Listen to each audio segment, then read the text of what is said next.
And so we ask, what's driving this growing destruction?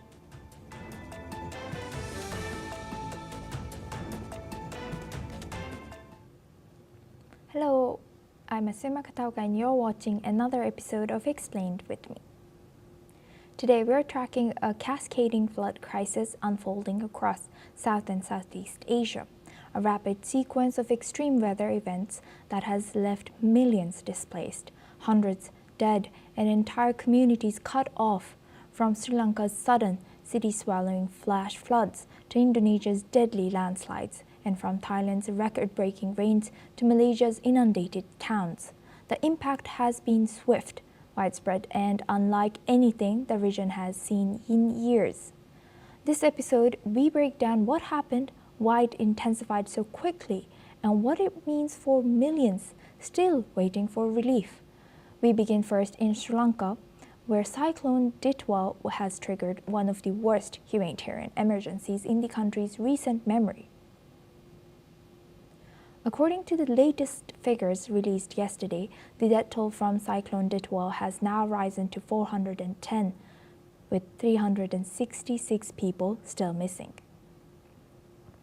More than 500,000 people have been affected, and close to 200,000 people have sought refuge in 1,275 temporary shelters across the island.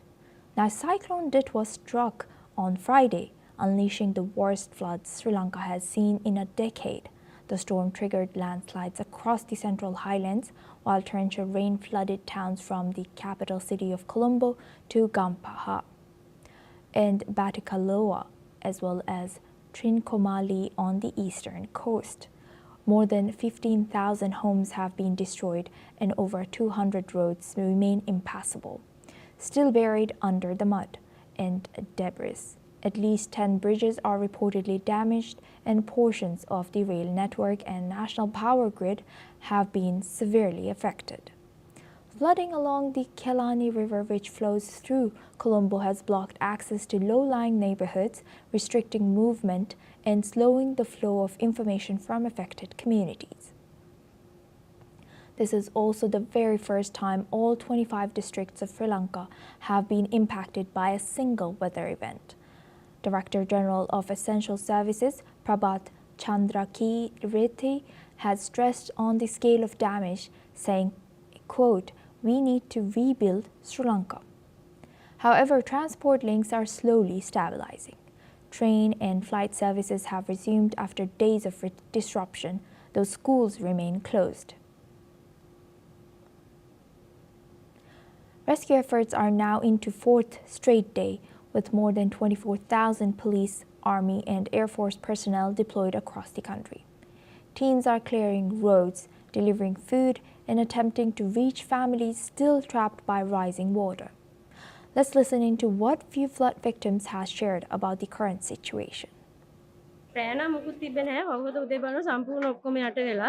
ඊට පස්සේ අපේ ගෙවල් ඔක්කොම යට වෙලා උඩ තට්ටුවේ ඉන්නවා දැන් අපි මෙතන 7 දෙනෙක් හිටියා අපි පොඩි කට්ටියත් එක්ක ලොකු කට්ටිය තව එතන 15ක් විතර ඉන්නවා එයාලගේ නම් ගෙවල් මේ ඔක්කොම යට වෙලා ගන්නම දෙයක් නැහැ මොකෝ වැස්ස දැන් දවස් 3ක් තිස්සේ විතර එක දිගටම වැස්සනේ පායන්නේ නැතුවම ඊට පස්සේ ඉතින් අපි ටීවී එකෙන් එහෙම බැලුවා වතුර මේ දානවා කියලා කිව්වට එච්චරම අපි හිතුවේ නෑ ගොඩාක් වතුර දායි කියලා වෙනද වගේම අපි මේ බඩු අස් කරගත්තා පලංචි ගෙනල්ලා උඩ දාලා බඩු තිබිච්ච උඩට දැම්මා ඒ දැම්මට ඉතින් කිසිම වැඩක් උන්නේ දැන් බලනකොට ඔක්කොම වතුරට යට වෙලා තියෙන්නේ. Moreover, President Anura Kumara Dissanayake has also formally addressed his country, calling this, quote, the most challenging natural disaster Sri Lanka has ever faced. Let's listen in. ඉදිරියට මුහුණ දෙන්න සිදුවන්නේ එදා මෙදා තුර විශාලතම ප්‍රතිසංස්කරණ ප්‍රයත්නයන්ට සහ නැවත ගොඩනැංවීමේ කාර්යභාරයේ බව අප සිහිපත් කළ යුතුව තිබෙනවා. විනාශයේ තරම ගැන අනුමාන තක්සේරුව එතරම්ම බරපතලයි. Meanwhile, the same system that devastated Sri Lanka has brought heavy rain to India's southern state of Tamil Nadu. Officials there have confirmed 3 deaths linked to rain-related incidents. The storm, now about 50 kilometers off of the coast of Chennai, has weakened into a deep depression and is expected to weaken further over the next 12 hours. Meanwhile, another humanitarian emergency has unfolded just across the Bay of Bengal. In Indonesia, days of relentless rain, fueled by rare, powerful weather system over the Strait of Malacca, has triggered deadly floods and landslides across the Sumatra island. Indonesia's Disaster Mitigation Agency has now confirmed at least 753 lives lost, with another 504 people still missing across North Sumatra, West Sumatra, and Aceh. These numbers are unfortunately expected to rise as rescue teams taking advantage of the improving weather continue to reach areas that were completely cut off earlier.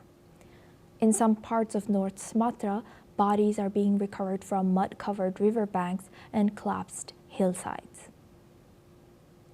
More than 28,000 homes have been damaged and 1.5 million people have been affected across Sumatra, which is the largest island in the Indonesian territory. Now, rescue responders say that access remains one of their biggest challenges as large sections of roads in central Tapanuli and Sibolga have been completely washed out. Because of this, authorities have deployed naval warships from Jakarta to deliver supplies to areas still out of reach. Let's now listen in to some of the flood survivors from Sumatra. Nggak ada apa-apa, baju semua. Ya, sekarang dah mau disimpan kan sudah air sudah naik ke kepala. Nggak bisa berdiri lagi, dah hanyut. Sudah habis semua, nggak ada lagi, nggak ada tersisa. Nggak tinggal pondasi ini aja. Ini sudah hanyut semuanya, sudah jadi sungai. Ya, sudah jadi sungai. Kalau rumah, kalau kita berdiri gini nggak bisa. Harus duduk, nampak kita pegang atap ini.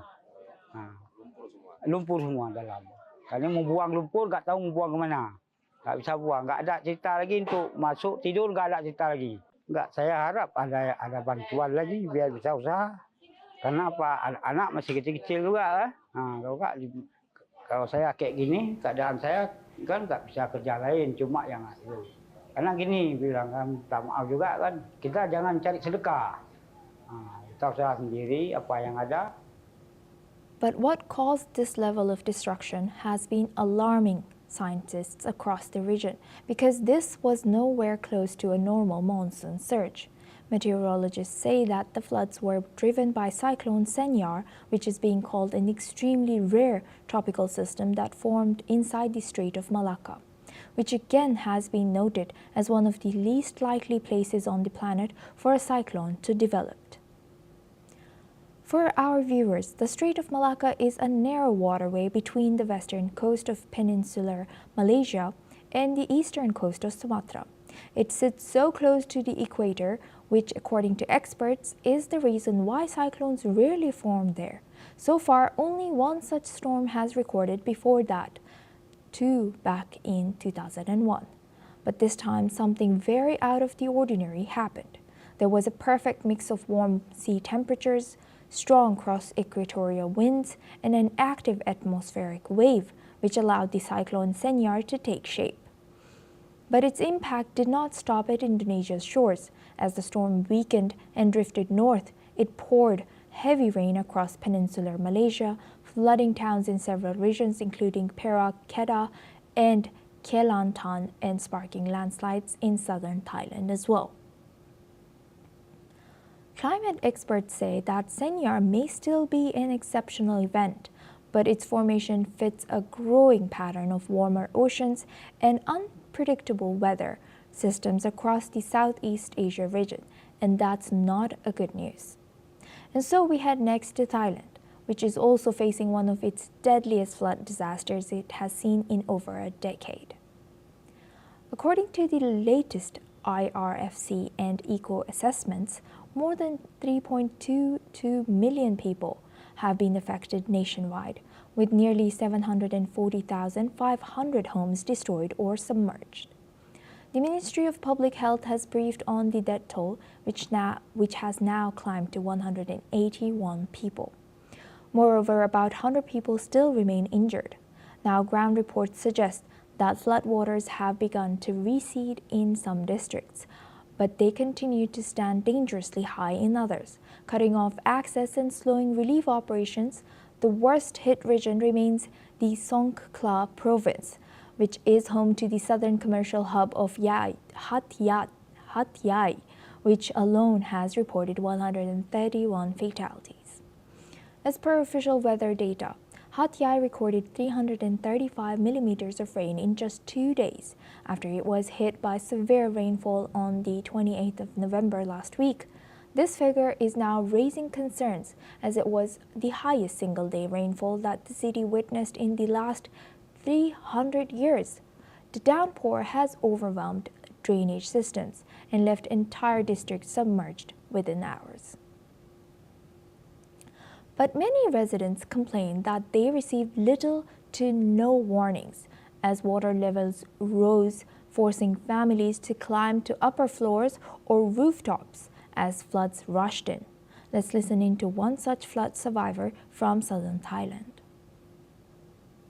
ลบค่ะใช่ใช่ใช่ค่ะเท่าที่รู้มาก็คือว่าปีนี้หนักสุดเท่าที่เคยมีมาในรอบหลายปีเราอยู่ไหนอะอยู่หอค่ะได้ออกไปไหนไหมไม่ได้ออกไปไหนเลยค่ะติดอยู่บนหอ5 วันนะคะพี่ใช่แต่ว่ากินอะไรในหอกินข้าวต้มค่ะพอดีว่าเหมือนพวกหนูอยู่กันประมาณ200 กับคนในหอเป็นหอพักใหญ่เลยค่ะแล้วก็พอติดกันแล้วนี่คือเขาเอาเป็นแบบเอาอะไรมีใครมีอะไรก็เอามาไว้ตรงที่เป็นส่วนกลางกองกลางอย่างเงี้ยค่ะแล้วก็มาช่วยกันทำค่ะเพราะว่ามันจะมีคนแบบไปหาแก๊สหุงต้มอย่างเงี้ยค่ะไปหาน้ำเปล่ามาให้เหมือนว่ายน้ำไปหาอย่างเงี้ยค่ะพี่แล้วก็มาให้พวกหนูเป็นมาให้ได้กินด้วยกันทั้งหมดเลยค่ะ200 กว่าคนว่ามีทั้งคนไทยแล้วก็คนมาเลค่ะเพราะว่ามีนักศึกษามาเลมาพักด้วยค่ะเพราะว่าที่พักมันจะเป็นเหมือนหอพักรายวันมีเป็นรายวันด้วยค่ะแล้วก็รายเดือนด้วย Even as mud gets cleared and water levels slowly fall, questions over the official rescue response grow louder.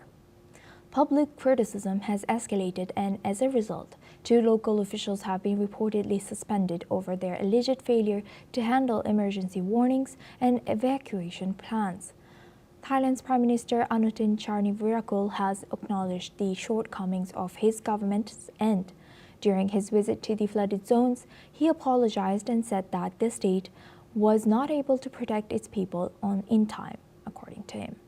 Moreover, in a sincere attempt to support bereaved families, the government has also announced compensation of up to 2 million baht or about $62,000 for households who have lost their loved ones. Now, Thailand's monsoon season, which typically runs from June to September, is known for heavy rains.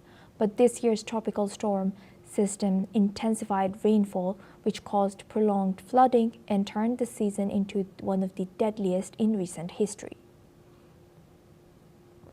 Meanwhile, early economic assessments indicate that the overall national impact may be limited, but for businesses across southern Thailand, the damage is already profound. One local businessman, Rachane Remsringam from the Hat Yai region, found his wholesale bakery supply store totally flooded. According to him, the stocks were destroyed, equipment ruined, and entire shelves swept away. Let's listen in.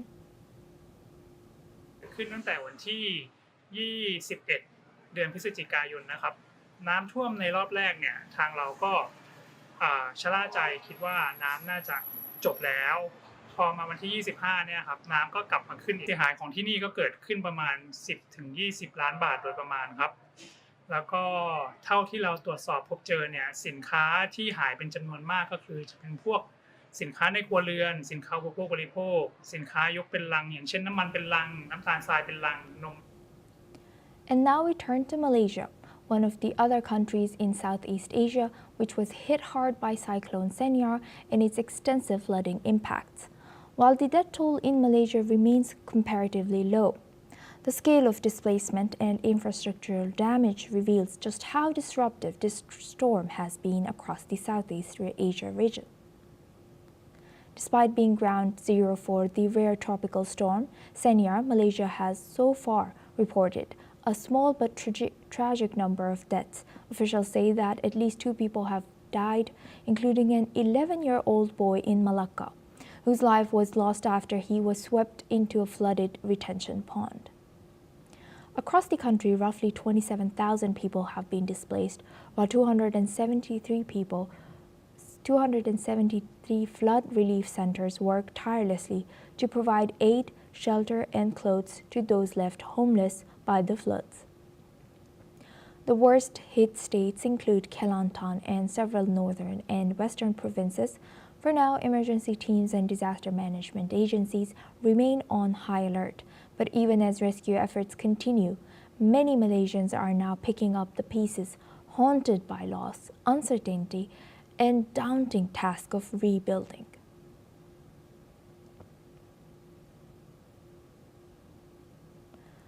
Across South and Southeast Asia this past week has delivered a brutal reminder of just how suddenly the climate can turn deadly. For millions, the fight right now is simple: survive, stay safe, and start again. But for governments, scientists, and policymakers, the message is far more urgent, which is the region's climate is shifting faster than its systems are adapting. Infrastructure, early warnings, disaster preparedness all now face a new kind of test.